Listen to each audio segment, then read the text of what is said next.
wabarakatuh. Halo, saya Siti Hairuni Salaman dengan NIM 9414234040. Saya dari jurusan Ilmu Ekonomi, Fakultas Ekonomi dan Bisnis Universitas Negeri Gorontalo.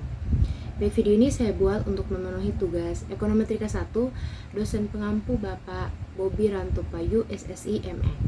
Video ini merupakan lanjutan daripada video kemarin, di mana video kemarin kami telah menjelaskan pengaruh variabel X terhadap variabel Y.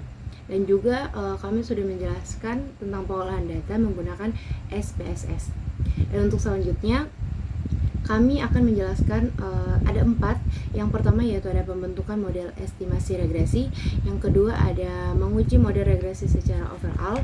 Yang ketiga uji parsial variabel. Dan yang terakhir ada koefisien determinasi. Baik, kita masuk pada bagian yang pertama yaitu ada pembentukan model estimasi regresi.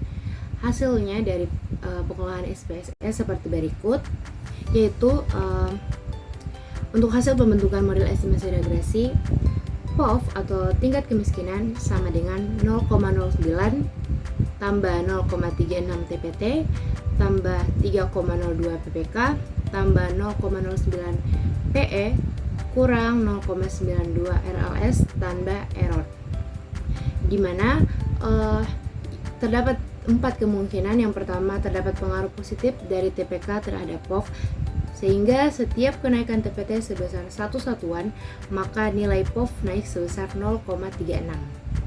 Untuk yang kedua, terdapat pengaruh positif dari PPK terhadap POV, sehingga kenaikan PPK sebesar 1 satuan, maka nilai POV naik sebesar 3,02. Untuk yang ketiga, terdapat pengaruh positif dari PE terhadap POV.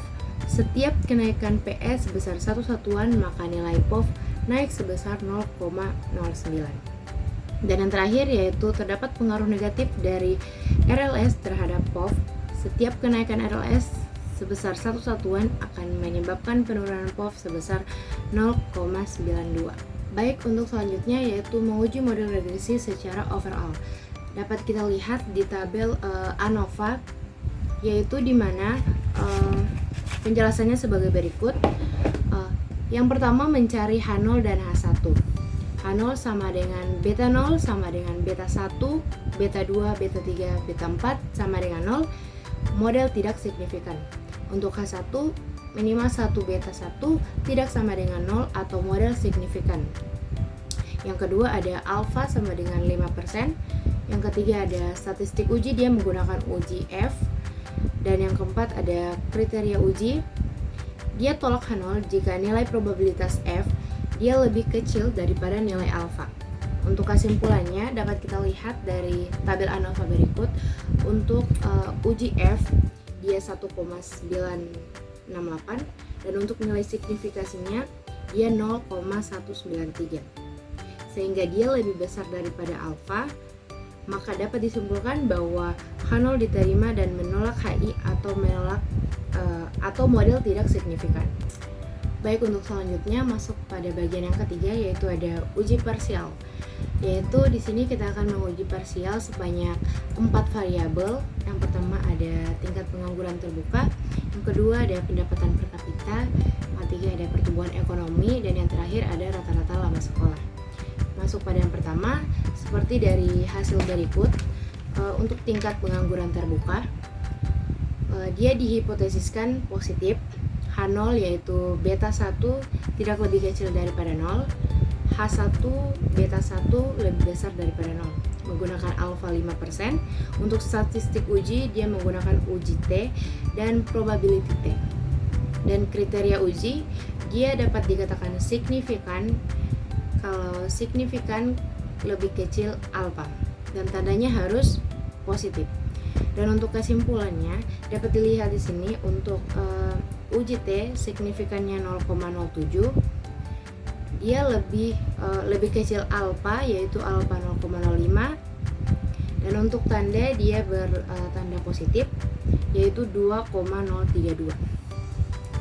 Jadi kesimpulannya H0 ditolak dan HI diterima, berarti ada pengaruh positif variabel TPT terhadap POV atau tingkat kemiskinan. Yang kedua ada pendapatan per kapita, dihipotesiskan positif, di mana H0 dia beta 1 tidak lebih kecil daripada 0, H1 beta 1 lebih besar daripada 0. Sama menggunakan alfa 5%. Untuk statistik uji juga menggunakan uji T dan probability T. Dan kriteria uji signifikan lebih kecil alfa dan tandanya positif. Untuk kesimpulannya, untuk uji T dapat dilihat seperti gambar di samping. Untuk signifikasinya 0,38, berarti dia lebih kecil alfa daripada signifikansi, dan nilainya positif, yaitu 0,910. Jadi kesimpulannya, H0 ditolak berarti ada pengaruh positif variabel PPK terhadap tingkat kemiskinan. Untuk uji parsial yang ketiga, yaitu ada pertumbuhan ekonomi, dihipotesiskan positif. Caranya sama seperti yang pertama dan yang kedua. H0 sama dengan beta 1 tidak lebih kecil daripada 0, dan H1 beta 1 lebih besar daripada 0. Untuk alfa 5%, untuk statistik uji menggunakan uji T dan probability T. Dan untuk kriteria uji, signifikan lebih kecil alfa, dan tandanya harus bertanda positif. Dan untuk kesimpulannya, dilihat lagi dalam label untuk uji T, di mana signifikannya untuk pertumbuhan ekonomi yaitu 0,04, berarti lebih kecil alfa, dan tandanya positif yaitu 2,361. Jadi untuk kesimpulannya, H0 diterima karena nilai signifikasinya kecil alfa. Ini berarti tidak ada pengaruh positif variabel PE terhadap tingkat kemiskinan. Untuk yang keempat, yaitu ada rata-rata lama sekolah, dihipotesiskan negatif, di mana H0 sama dengan beta 1 tidak lebih besar daripada 0. Untuk H1 sama dengan beta 1 lebih kecil daripada 0 menggunakan alfa 5% atau 0,05. Dan untuk statistik uji menggunakan uji T dan probability T. Dan untuk kriteria uji, dia signifikasinya lebih kecil alfa, dan nilainya tandanya bertanda negatif. Dan untuk kesimpulan dapat dilihat lagi dalam uji T, tabel uji T, di mana signifikasinya itu mencapai 0,27. Ini berarti lebih kecil alfa. Dan untuk tandanya yaitu bertanda negatif, ada min 1,182. Yaitu kesimpulannya H0 ditolak berarti ada pengaruh negatif variabel rata-rata lama sekolah terhadap tingkat kemiskinan. Baik, untuk selanjutnya kita masuk pada koefisien determinasi, di mana seperti pada tabel berikut, yaitu tabel model summary dilihat dari R², di mana R4 besar pengaruh yang disumbangsikan oleh variabel bebas terhadap variabel tidak bebas. Dan untuk R4 dia sama dengan 0,496 dilihat dari tabel berikut, yaitu dia sebesar 49,6% perubahan. Jadi variabel tingkat kemiskinan dipengaruhi oleh tingkat pengangguran terbuka, tingkat pendapatan per kapita, pertumbuhan ekonomi, dan rata-rata lama sekolah. Sedangkan untuk 50,4% disebabkan oleh variabel lain. Sekian dari saya. Apabila ada salah kata mohon dimaafkan. Wassalamualaikum warahmatullahi wabarakatuh.